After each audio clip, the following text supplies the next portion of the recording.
Okay, let's add doors and windows. Now, before I get too far, on the previous video, I showed you guys how to create a camera view.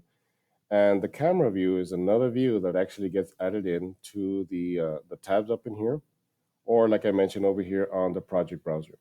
The camera view is actually this one because that's called 3D View 1. Okay. The only thing I caution you with is be careful. Sometimes students start adding camera views like crazy because you can add as many views as you want. The problem though is before you know it, you'll have a 3D view 1, 2, 3, 4, 5, and then you might come back and say, "Hey, oh, let me show you the camera view in the bedroom," and you'll be like, "Was it camera view number 5 or was it 12?" Because you might have a whole bunch of camera views.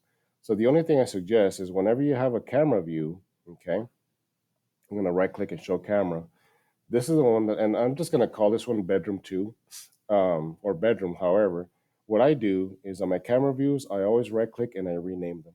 Okay, don't leave them the default view name because you'll lose track of what's what, and then that way you'll know that that's the bedroom camera view.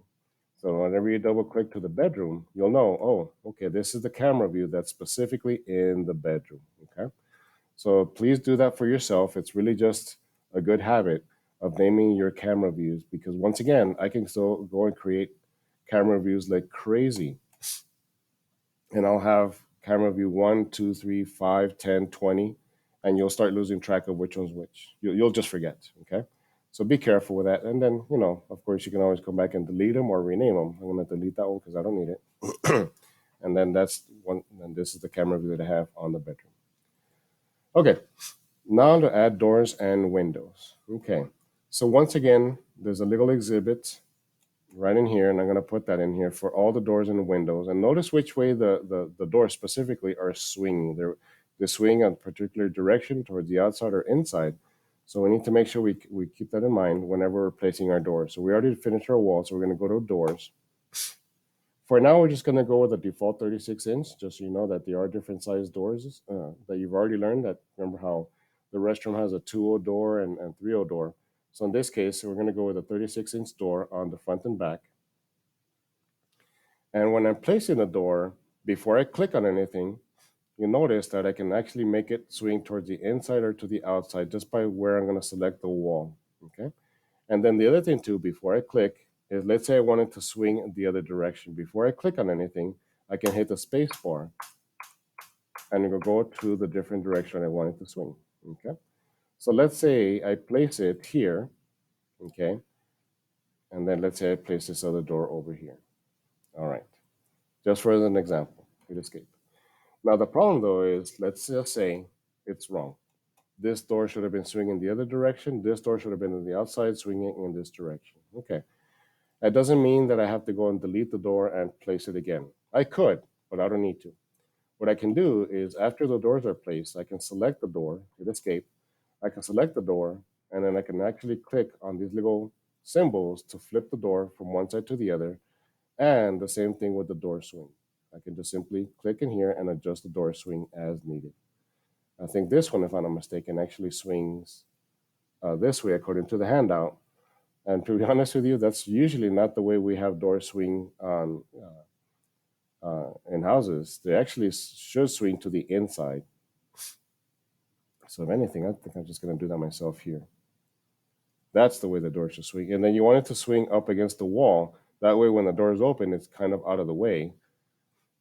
Here, let's say you have a piece of furniture in here, the door will tend to hit that furniture. So that's usually the way we do it.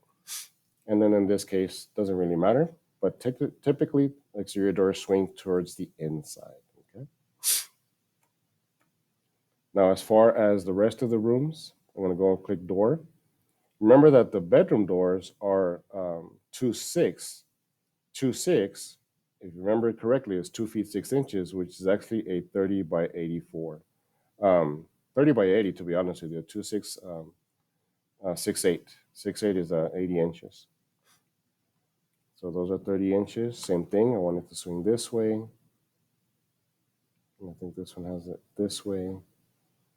And this way, something like that. Okay. It's not drawn in here, but let's just pretend that this is going to be the restroom, even though I think that's going to be a small restroom. We might have to make the wall a little bit bigger like this. Now the restroom would be a 2068, okay? Now in that case, I'm gonna go to door, and I'll tell you right now, there is no 20 door, which would actually be 24 inches by 80 inches, okay? It doesn't exist. So we're gonna have to make it. So to make your own door, what you're gonna do is I would start with one that's closest, which would probably be a 30 by 80. I'd go edit type, and you always wanna make a duplicate. Whenever you're gonna make something new, you make a duplicate. So it's basically copying this door. And if I leave it alone, it's just gonna call it 30 by 82. But in this case, I'm gonna make it and name it 24 inches by 80 inches. I'm gonna take off the 2, hit okay. So now I'm making my own 20 by 80. The only thing is I do need to go down here and adjust, not the height, which is 6'8", which is correct. It's actually the width. The width is not 2.6. It'll actually be 2.0. 2 space 0, enter. 2 space would be the feet. 0 would be the inches. Notice how I typed that in. I could put in the 2 feet 0 inches. I could do that. Nothing wrong with that. But the way I'm going to type it in is 2 space 0. That understands it and enter as 2 feet 0 inches. Hit OK. And now I have my 2.0 door. Notice it is smaller than a 2.6. And let's just say this is going to be my restroom. So now take a few minutes, go ahead and place the doors as needed according to the handout. I'll tell you right now, this handout is it's actually pretty bad because if you notice, these rooms don't even have doors. So let's take the time to put in the doors on those rooms.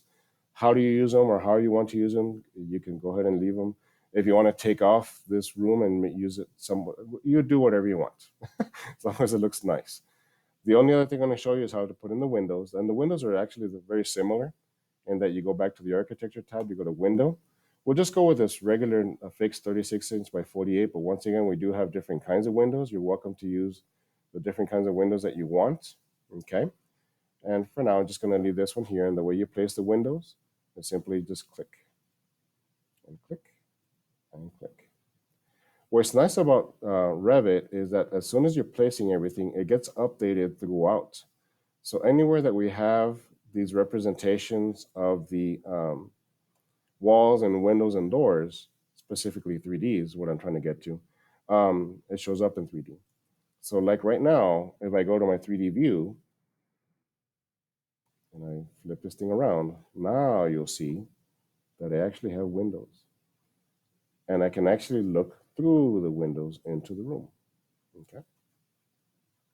If I go to my bedroom 3D camera view, there's my door that I modeled in already. And if I look around all the way over here towards the wall, there's my window to the outside. Okay. Another thing on the 3D view, also, by the way, you can actually make this bigger, make this a little bit wider. All right. We'll fix this grass thing here in a little bit. But nonetheless, that's how we start putting in windows and doors. So take a couple of minutes and put in windows and doors. And as far as the handout, that's actually it. That's all it shows you. But I'm going to show you a few more things. I'm going to make some additional videos on it, just to add to, I don't know, the fun element, I guess, of Revit. At least I hope you're having fun with it. But nonetheless, take the time to put in your windows and doors, and then we'll continue on the next video.